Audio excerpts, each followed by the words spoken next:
গাজায় মানুষ শুধু যুদ্ধেই মরছে না, ক্ষুধাতেও কষ্ট পাচ্ছে। সাহায্য নিতে আসা নিরীহ মানুষের উপর গুলি চালানো হচ্ছে, এমনটাই বলেছেন এক সাবেক নিরাপত্তা কর্মী। তিনি বলেন, গাজায় খাবারের জন্য লাইনে দাঁড়ানো নারী, শিশু, এমনকি বৃদ্ধদেরও গুলি করা হয়েছে। অনেক সময় কেউ ধীরে ধীরে হাঁটলেই টাওয়ারে থাকা ইসরায়েলি সেনারা গুলি করে। আর এই সব ঘটনার পর কেউ কেউ মজা করে হাসে। এই সাহায্য দিচ্ছে জিএইচএফ নামে একটি সংস্থা।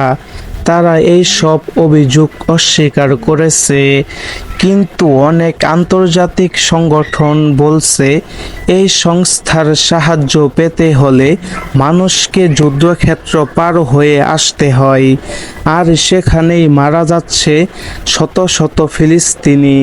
জাতিসংঘ বলছে শুধু সাহায্য নিতে গিয়ে 400-রও বেশি মানুষ মারা গেছে।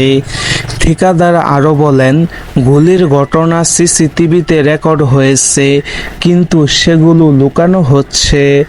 তিনি নিজেও দেখেছেন, পেপার স্প্রে দিয়ে একজনের মুখে পুরো ক্যান ঢেলে দেওয়া হয়, আরেক নারী গ্রেনেডের আঘাতে মাটিতে পড়ে যান। এমন বর্বরতার প্রতিবাদে 170টিরও বেশি সংস্থা বলছে জিএইচএফ বন্ধ করা হোক। ইসরায়েল বলছে তারা ইচ্ছে করে গুলি চালায়নি, আবার জিএইচএফ বলছে তারা সফলভাবে সাহায্য দিয়েছে। কিন্তু বাস্তবতা হলো 2023 সালের অক্টোবর থেকে শুরু হওয়া এই যুদ্ধে এখন পর্যন্ত গাজায় মারা গেছেন 57,000-এরও বেশি মানুষ। ক্ষুধার্ত মানুষদের গুলি করার মতো নিষ্ঠুরতা বিশ্ব আর কতদিন চুপ থাকবে? এই খবরটি ছড়িয়ে দিন, যেন সবাই সত্যটা জানে।